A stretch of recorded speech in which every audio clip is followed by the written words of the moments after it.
ලෝකයේ ජනගහනයෙන් භාගයකම ප්‍රධාන ආහාර භෝගය වන්නේ වී ශාකයයි. මේ හේතුවෙන්ම වී වගාව ජලය හා වගා කරන භූමි කෙරෙහි ඇති කරන බලපෑම අතිමහත්. මේ දක්වාම වී වගාව සඳහා අප යොදාගත් ජල සම්පාදන ක්‍රමය වන්නේ ලියද්ද පිරවීමේ ක්‍රමය. continuous flooding ක්‍රමයයි.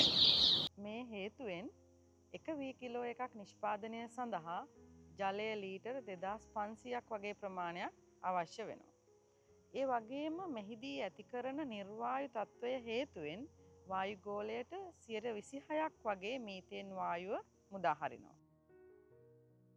ලෝකයේ වගාව සඳහා යොදාගත හැකි ජලයෙන් 34ක් 43ක් වගේ ප්‍රමාණයක් යොදාගන්නේ වී වගාව සඳහායි.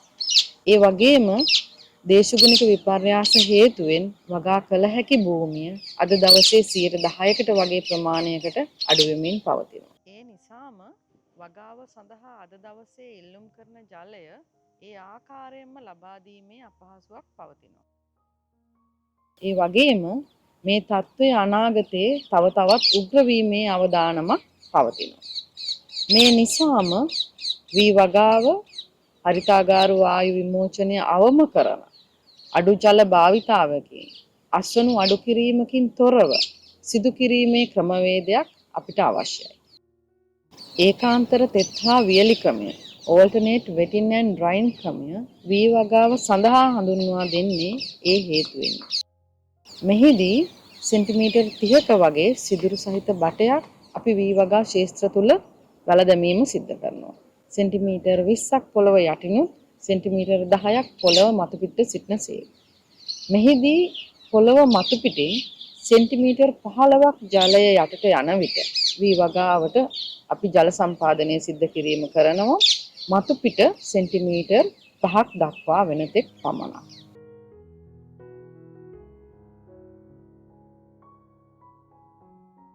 ඒ වගේම එක අක්කරයකට මෙවැනි බට 12ක් 15ක් වගේ ප්‍රමාණයක් වැළලීම සිද්ධ කරනවා. මේ දක්වාම වී වගාව සඳහා යොදාගත් මේ සිදුරු සහිත බටය පොළව තුල වැළලීමෙන් පසු ගොවි මහතාට සිදු වෙනවා ජල මට්ටම නිරීක්ෂණය කිරීම සඳහා ඊට එබිල බලන්න. මේ ටිකක් දුෂ්කර කාර්යයක්. නමුත් මෙම කාර්ය වඩා පහසු කිරීමටත් කාර්යක්ෂම කිරීම සඳහා වැව්ගම් පුබුදුව ව්‍යාපෘතිය මේ වසරේ නව නිපයුම් දෙකක් ඉදිරිපත් කරලා තියෙනවා.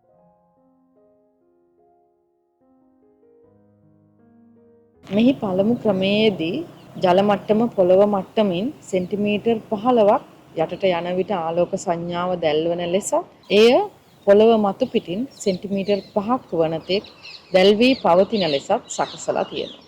මෙමගින් ගොවි මහත්තුරුන්ට ඉතා පහසුවෙන් ජලය සැපිය යුතු වේලාව නිරීක්ෂණය කරන්න පුළුවන්.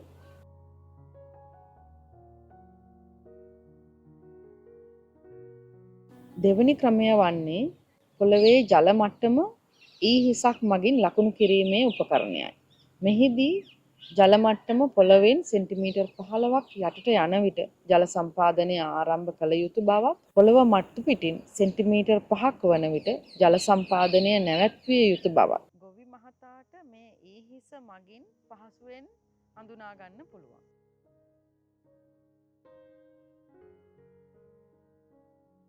ලේසර් ලෙවලින් ඩෝස වැනි තාක්ෂණ උපක්‍රම යොදාගෙන හොඳින් මට්ටම් කරන ලද භූමියක මෙවැනි උපකරණ අක්කරයකට 4ක් 5ක් වගේ යෙදීම ප්‍රමාණවත් වෙනවා.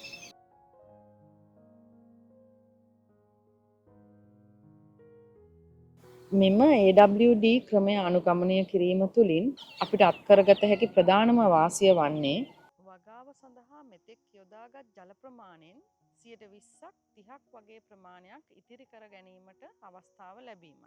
මේ හේතුවෙන් මෙම ඉතිරි කර ගන්නා ජලයෙන් තුන්වෙනි කන්නයක රළු ධාන්‍ය භෝගයක් ඉතා ලේසියෙන් වගා කිරීමේ අවස්ථාව සැලසෙනවා. ඒ හේතුවෙන්ම අපට වගා තීව්‍රතාවය වැඩි කිරීමේ අවස්ථාව සැලසෙනවා.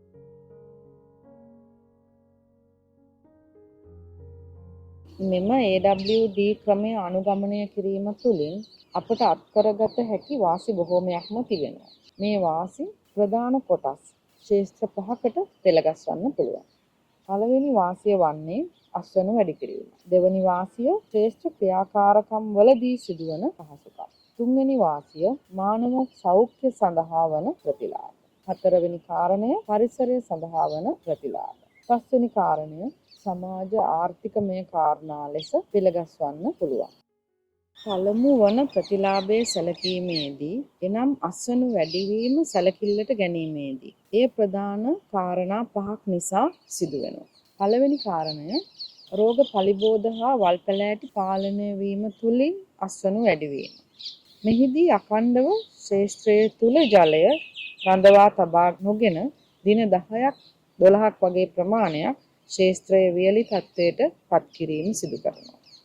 මෙහිදී දුඹුරු පැල කීඩෑව, පුරුප්පණුව, කොළපාළු රෝගය වගේම සමහර ජලයේ හැදෙන වල්පැලෑටි පාලනය වීම සිද්ධ වෙනවා. ඒ වගේම සමහර ලෙඩ රෝග ශේෂ්ත්‍රයේ ආර්ද්‍රතාවය අඩුවීම හේතුවෙන් පැතිරීම වළකිනවා. මෙවැනි කාරණා නිසා අස්වැන්න වැඩි කිරීමට අවස්ථාව සැලසෙනවා. දෙවැනි වාසිය වන්නේ මුල් හා පඳුරු වර්ධනය වැඩිවීමයි. මෙම ක්‍රමය අනුගමනය කිරීම තුළින් ගැඹුරට විහිදුණු පිරුණු මූල මණ්ඩලයක් වර්ධනය කර ගැනීමට හැකියාව ලැබෙන අතර පසේ ගැඹුරින් පෝෂ්‍ය ද්‍රව්‍ය හා ජලය උරා ගැනීම සිදු කරනවා. මෙහිදී පාංශු වාතය හා ව්‍යුහයේ දියුණු වීම හේතුවෙන් වැඩිපුර පඳුරු දැමීම දක්නට පුළුවන්. තුන්වෙනි වාසිය වන්නේ විෂද්‍රව්‍ය ඉවත් වීමයි. ශේෂ්ත්‍රය වියලි තත්ත්වයට පත් කිරීම හේතුවෙන් නිර්වායු තත්ත්වවලදී එකතු වන ෆීනෝලික් ඇසිඩ්, හයිඩ්‍රජන් සල්ෆයිඩ්, යකඩ, මැංගනීස් වැනි විෂද්‍රව්‍ය එකතු වීම වළකිනවා. හතරවෙනි වාසිය වන්නේ පසේ පෝෂණය හා ගුණාත්මක භාවය වැඩි දියුණු වීම. මෙමගින් ෆොස්ෆරස් හා කැල්සියම් ලබාගත හැකි බව යම්කිසි තත්ත්වයකට අඩුවක් සින්ක් හා නයිට්‍රජන් ලබා ගැනීමේ හැකියාව වැඩි දියුණු කරනවා. එමෙන්ම කාබනික ද්‍රව්‍ය වියෝජනයෙන් අදාළ මූලද්‍රව්‍ය ලබා දීමක් සිද්ධ කරනවා. ලියබ්බ පිරවීමේ ක්‍රමයේදී කාබනික ද්‍රව්‍ය එක් කිරීමෙන් නිර්වායු තත්ත්ව ඇති වී මීතේන් වායුව නිපදවෙන අතර AWD ක්‍රමය අනුගමනය කිරීම තුළින් පසේ ස්වායු තත්ත්වයක් ඇති වී මීතේන් වායුව නිපදවීම 40ක් වගේ ප්‍රමාණයකට අඩු කිරීම සිද්ධ කරනවා. පස්වෙනි වාසිය වන්නේ පාංශු ගුණාංග වැඩි දියුණු වීමයි. මූල මණ්ඩල ආශ්‍රිතව වෙසෙන ක්ෂුද්‍ර ජීවීන්ගේ මෙන්ම අපෘෂ්ඨ වංශීන්ගේ ක්‍රියාකාරීත්වය වැඩි දියුණු වන අතර පාංශු පෝෂක ලබාගත හැකි මට්ටමට පත් කිරීම සිද්ධ කරනවා. මෙවැනි වාසිදායක තත්ත්වයන් ශේෂ්ත්‍රය තුල ඇතිවීම හේතුවෙන් අස්වනු වැඩිවීම සිද්ධ වෙනවා. AWD අනුගමනය කිරීම තුළින් සිදුවන දෙවැනි ප්‍රධාන වාසිය වන්නේ ශේෂ්ත්‍ර ක්‍රියාකාරකම් වලදී සිදුවන ප්‍රතිලාභයයි. මෙහිදී සිදුවන පළමුවන වාසිය වන්නේ පාංශු ව්‍යුහය වැඩි දියුණු වීමත් පසේ සවිවර භාවය වැඩි දියුණු වීමත්ය. දුර්වල පාංශු ව්‍යුහයක් පවතින විටදී භෝග මාරුව සිදු කිරීම ඉතාම අභියෝගාත්මක කාරණයක්. නමුත් AWD යොදාගත් පසක පාංශු වාතයේ වැඩි දියුණු වීම තුළින් වී රළු ධාන්‍ය භෝග මාරුව නිසි ආකාරයෙන් සිදු කිරීමට හැකියාව ලැබෙනවා. මෙය දීර්ඝකාලීන වගා තීව්‍රතාවය වැඩි කිරීමට හේතු වෙනවා. දෙවැනි වාසිය වන්නේ යන්ත්‍රෝපකරණ හැසිරවීමේ පහසුවයි. AWD යොදාගත් භූමියක පාංශු ව්‍යුහය, පාංශු වයනය වැඩි දියුණු වන අතර එතුලින් නැතිවන වියලි තත්ත්වයේදී පහසුවෙන් යන්ත්‍රෝපකරණ හැසිරවීමට අවස්ථාව ලැබෙනවා. තුන්වෙනි වාසිය වන්නේ පාංශු තෙතමනයයි. භෝග වර්ධනයට කාර්යක්ෂමව පොහොර උරා ගැනීමට භෝගයේ ජල අවශ්‍යතාවය අස්වනු හානියකින් තොරව සැපයීම. මෙම වැඩි දියුණු කරන ලද ජල සම්පාදන ක්‍රමය වන AWD මගින් සිද්ධ වෙනවා. මේ මගින් භෝගයේ දේශගුණික විපර්යාස සඳහා ප්‍රත්‍යස්ථතාවයක් රෙසිලියන්ට් ඇති කර ගැනීම සිද්ධ වෙනවා. AWD මගින් අප කතා කරන තුන්වන ප්‍රධාන වාසිය වන්නේ මානව සෞඛ්‍ය සඳහා ඇති කරන හිතකර බලපෑම.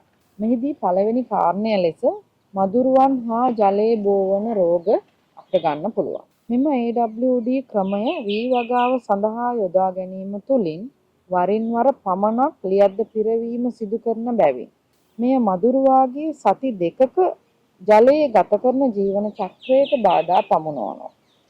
එබැවින් මදුරුවන්ගෙන් බෝවන රෝග වන මැලේරියා, ඩෙන්ගු, බරවා, ජපනීස් එන්සෙෆලයිටිස් වැනි රෝග සඳහා මෙන්ම අනිකුත් වී වගා භූමි වලින් ව්‍යාප්ත වන ලෙප්ටොපයිරෝසිස් මී උණ වැනි රෝග පාලනයටද මෙම ක්‍රමය ඉතා වැදගත් වේ.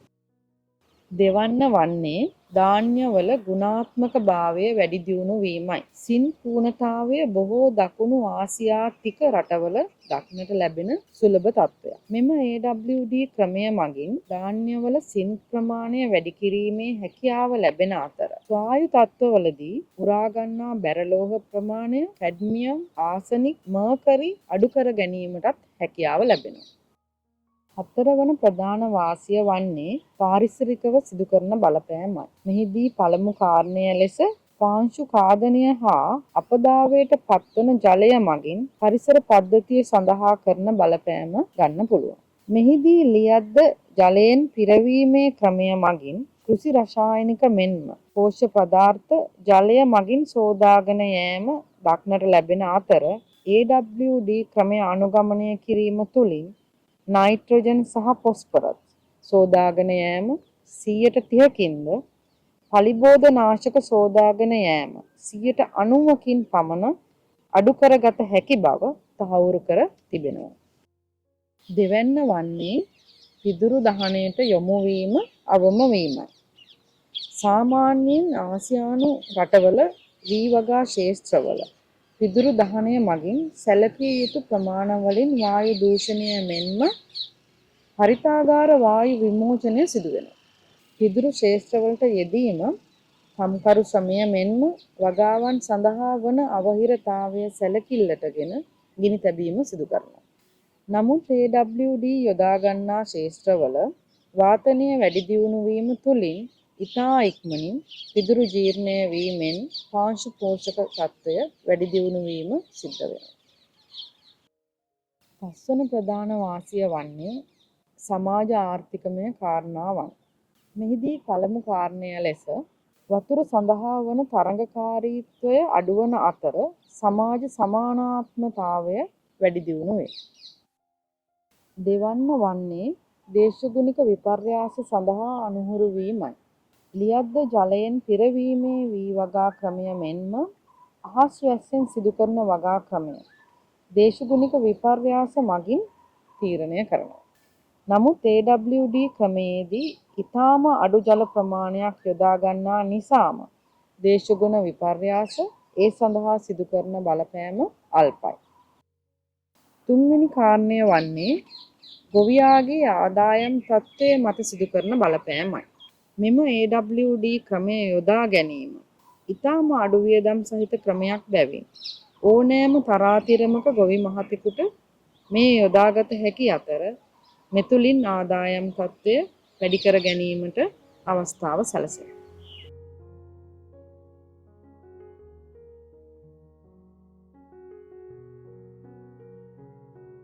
මෙම ඒකාන්තර තෙත් හා වියලි ක්‍රමය අනුගමනය කිරීම තුළින් හරිතාගාර වායු විමෝචනය අඩු ජල භාවිතාවයකින් වැඩි අස්වැන්නක් සඳහා යෑමට වී වගාවෙන් අපිට අවස්ථාව ලැබෙනවා. මෙවැනි ක්‍රම අනුගමනය කිරීම තුළින් අපිට හුරු ගොවිතැන දේශගුණ සුහුරු ගොවිතැනක් බවට පත් කරන්න අපිට අවස්ථාව සැලසෙනවා.